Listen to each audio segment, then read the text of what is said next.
There's that. Okay, yes, we're from Jackson Independent. We were really pleased to receive one of the Community Challenge grants. And when we were starting to think, even plan before it actually started, we started thinking about how can we, make a big impact on our district and our county, and also our region and state. And so when we started looking at different things online and stuff, we found some really troubling data that's really concerning to us. And we know there's a lot of things being done on this issue, but when we look at obesity, obesity leads to a lot of different things. And in our county, which you will hear in just a little bit, we're really concerned. And it is a concerning fact because the numbers that when they share here in a second, you're going to be startled. And it's just not our county, it's all the counties in eastern Kentucky. So what we're going to do, while Jarrett takes over, is we're going to hand out some of the data that is surrounding Breathitt County, and also there's 17 or 22, I think Dr. Hawkins talked about, the ones that are inside the KVEC region. And so while we're speaking, look at your numbers, and you'll be concerned just as well as we were when we started this project. When it comes to Kentucky, we think of basketball and being ranked in the top 10 each year. But based on the 2017 data collected by Robert Wood Johnson Foundation, Kentucky ranks 8th in the nation with obesity in adults.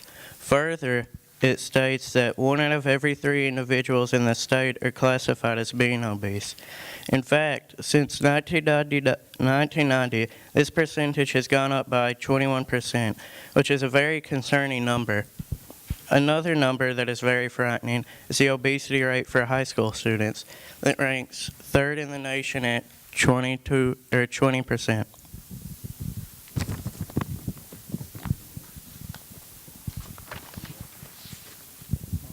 So while Jacob was getting ready to go next, he's actually going to be talking about what's actually happening in basically the counties around Jackson or in Breathitt. And the concern is, as you see by the numbers, that this epidemic, which is spreading, is not getting better. And that's what he's going to speak about right now. Getting closer to home, we looked at the County Health Rankings and Roadmaps website, which is also part of the Robert Wood Johnson Foundation, and found that counties in eastern Kentucky rank at the bottom of the chart, not only in obesity, but length of life, quality of life, health factors, and social and economic factors. If you take a look at the sheet we provided you, you will see that the numbers are concerning. For instance, Breathitt County, the county in which we are from, ranks in the bottom of almost every item. For instance, health outcomes, we rank 120 out of 120. Length of life, we are tied at 119 out of 119. Just to name a few. And the obesity rate for Breathitt County is 41%, which is very close to 1 out of every 2 individuals being obese. However, Breathitt County is not alone. When you take a look at the different counties that surround Breathitt, you will see that in almost every case, they rank near the bottom as well. We have also included on the back of the sheet the counties that are in the KVEC region. If you would like to know more about the data, you can contact us or the web links at the bottom of the handout. And as you can see while you're looking at that paper, the data is concerning. It's growing. As I think Jacob said, it's like a 20% growth since 1990. So if you start thinking about that, if it continues to grow at that rate, students, at least in our state, is going to have a hard time doing things. So part of what we're looking at is a plan. And our plan basically is this. It is to set up a repository of digital tools and information that can be accessed 24/7 on any device that actually help the individual become a happier and healthier person. And so when we started looking at this, we thought, is this actually going to work? Because, it's on technology and there's a lot of different things that's out there right now. But when we did a survey, which you'll hear in just a second, you'll understand more why we actually went ahead with this project, even though we thought, at the start, maybe it wouldn't work, but we're going to make it work.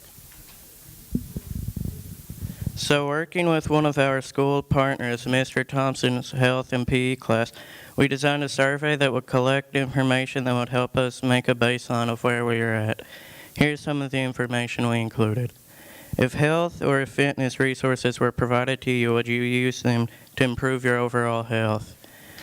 We were surprised that over 73% of people wanted these types of resources.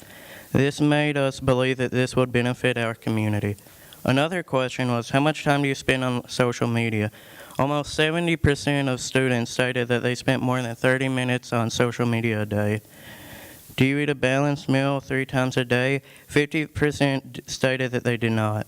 This was just a few questions on the survey, which will be given again to analyze the data to get a better picture. So we set our goals around 2 areas. 1, exercise and better eating, and 2, down on the farm. Some of the items that we will be working to create in the exercise and better eating area is to design a program called Working to Build a Better You.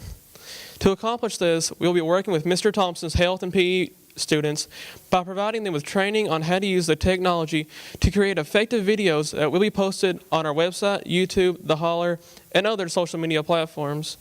The type of training that we have already completed with the students is the Train the Trainer. We worked with 4 students using the Mevo camera system and showed them how to set up and record the videos. We also are working on designing a similar training with video editing for them.